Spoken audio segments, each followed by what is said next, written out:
I'd had a sort of haunting memory of an H.G. Wells story called The Country of the Blind, in which a lost traveller in South America blunders into an isolated mountain valley and finds a whole community of blind people, people who have been blind for 3 centuries and who have lost the very concept of sight and light, and who in fact regard him as demented or hallucinated and having peculiar ideas produced by these pathologies in the face, which he calls eyes.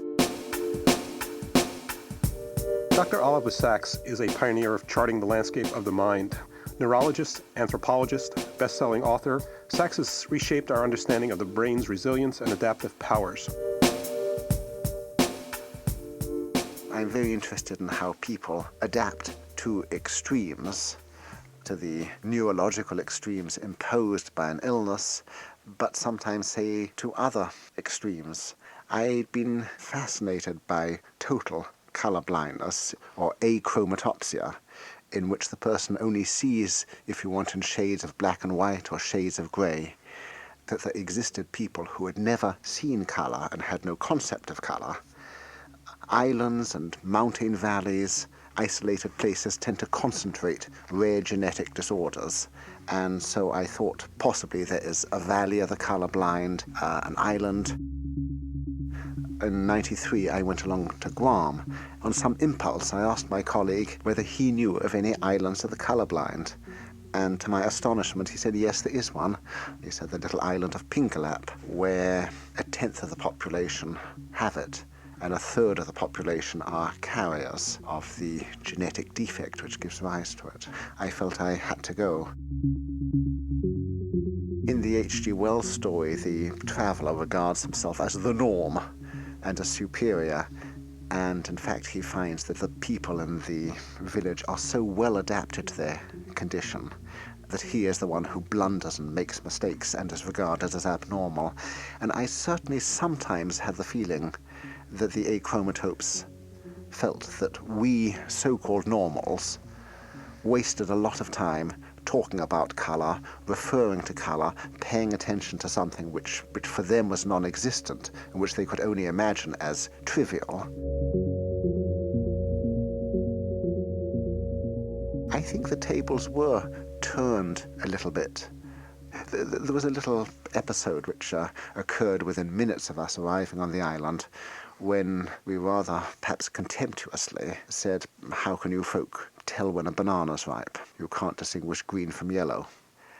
The answer was to bring us a banana, which was a bright green banana as it happened, and we felt this was an immediate illustration of their helplessness and their hopelessness until we tried the banana and it was perfectly ripe. And they said, you see, you would have called this unripe because you went by colour. We went by texture, smell, feel, knowledge. They said, you're narrow-minded. You just used colour as a criterion. We used everything. I guess the message that's sort of coming through in this discussion here is that we do stigmatize people. People do have various problems that put them in isolation with others, but that as soon as there is a community that seems to form around these issues, that the rules start to change. Yes, I think there is a sort of a critical level, so that if 1/10 or 1/4 of the population have some condition, it has to be accepted as a legitimate form of life and won't be marginalized, and sometimes won't even be noticed.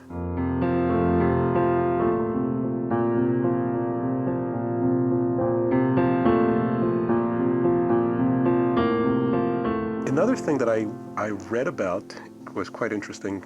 You went to a convention of people with Tourette's syndrome? Oh, I think another experience, which was also with one of these conventions, which took place in a sort of Tourettic hotel. I say a Tourettic hotel because the owner of the hotel and his daughter had Tourette's.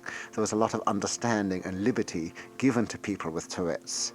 And when I went back to my room in the evening, I heard sort of howls and knockings and strange noises all around me. And I could be alone in the desert and I wouldn't do this, but somehow with everyone else doing it around me, suddenly I felt I could do the same, and I sort of joined them and yelled and screamed and banged without really just in a state of license although I think it did have a certain effect of emotional catharsis.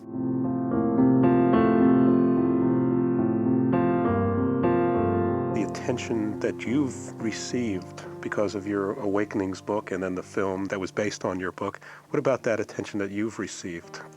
I think I was already, so to speak, well into middle age before it happened, and so I think I probably remained essentially the same sort of rather inquisitive and shy and stubborn person. But all sorts of things come my way now, and I have a sort of freedom to follow them, so that if I hear of an island of the colorblind or whatever, I can take off some time and go there. On the other hand, I feel frightened by the responsibility. I think I have to measure my words carefully. I don't know what sort of resonances or influence they may have, and occasionally everything gets too much for me, and then I do what I've just done, which is I take off for another island. I've just come back from Curacao, and there I did nothing but swim and dive, and sort of completely forgot patience and neurology and everything else.